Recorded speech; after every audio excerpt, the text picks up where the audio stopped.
उत्तर प्रदेश में जो हुआ इस समय पर, वो एक तरह से बहुत ज़्यादा जल्दबाजी की गई। यदि इसको पूरी तरह से जानकारी हासिल करके और उसके बाद में सज़ा मुकर्रर की जाती तो शायद लोगों का न्याय पर भरोसा बनता कि जब हमारे पास में सरगना आ गया है, जैसे कि चंद्रा साहब ने कहा सरगना आ गया है, तो हमें बहुत सारी चीज़ों की उनकी भी जानकारी प्राप्त करनी चाहिए थी कि उसको कहाँ कहाँ से सहयोग मिला था। एक विकास दुबे नहीं है, सैकड़ों विकास दुबे हैं, और जब हमारे हाथ में है फिर हमें पता करना चाहिए कि इसकी जड़ें कहाँ तक हैं।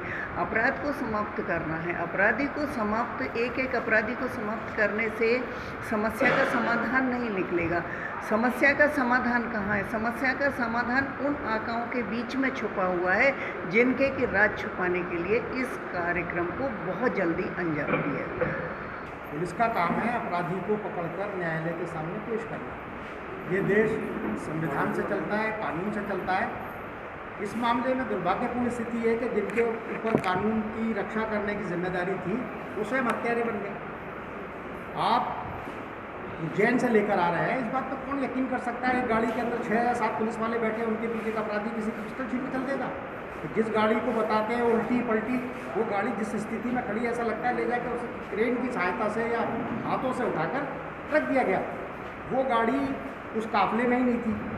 प्रेस को, मीडिया को आपने रोक दिया 2 किलोमीटर पहले। अगर आप ऐसा था आपने क्यों रोका 2 किलोमीटर पहले प्रेस को, मीडिया को? उससे साफ जाहिर होता है कि ये एनकाउंटर नहीं था, ये सुनियोजित षड्यंत्र के तहत की गई हत्या है। और इसमें मुख्यमंत्री डायरेक्ट इन्वॉल्व थे। मुख्यमंत्री के इशारे के बगैर किसी पुलिस अधिकारी की इतनी हिम्मत नहीं है कि इतने बड़े पैमाने पर किसी को कस्टडी में लेकर आ रहे हैं उसके बाद मार दें। तो अगर इस तरह से काम चलने लगा तो अदालतें बेकार है। संविधान फिर एक तरफ रख दीजिए उठा के, नियम कानून रख दीजिए, पुलिस जिसको चाहेगी ला के एनकाउंटर में मार सकती है। और एनकाउंटर शब्द जो पुलिस कह रही है, एनकाउंटर तो हुआ ही नहीं। ये तो सीधे सीधे ले जाके एक निहत्थे आदमी को सीधे गोली मार दी गई है। कहानी एक बना दी गई, पिस्टल छीन के भाग रहा था। तो इसलिए इस देश के लोगों की ये जिम्मेदारी है, क्योंकि अगर इस तरह की घटनाएं होने लगी तो पुलिस का दरोगा जिससे भी नाराज़ हो जाएगा किसी बात पे, उसका आराम से एनकाउंटर होने लगेगा। और इसी वजह से माननीय सर्वोच्च न्यायालय ने भी इसमें कॉग्निजेंस ली है। देखिए 20 को सुनवाइए क्या होता है। हमारी मांग ये है कि इस हत्याकांड में जो भी पुलिस वाले हैं उनको सख्त से सख्त सज़ा मिलनी चाहिए। मेरा इस मामले में यही कहना है कि कानून अपनी जगह है। कानून का अगर आप पालन नहीं करेंगे तो वो गुंडागर्दी है। अगर कानून बना है तो उसका उपयोग करना चाहिए था। कोई क्रिमिनल है उसको फांसी देने का भी तरीका, प्रावधान है, उसको तरीके से देना चाहिए। अगर आप कानून का पालन नहीं करेंगे तो आप उसके समकक्ष खड़े हैं जहाँ पे वो खड़ा हुआ था।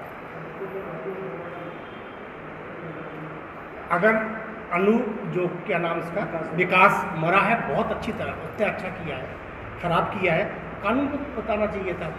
अगर हम लोग न्यायालय खोलने के बैठ जाएंगे, पुलिस अपना कानून चला के लोगों को मारना शुरू कर देगी तो ये कहीं रुकेगा नहीं, चलता रहेगा ये।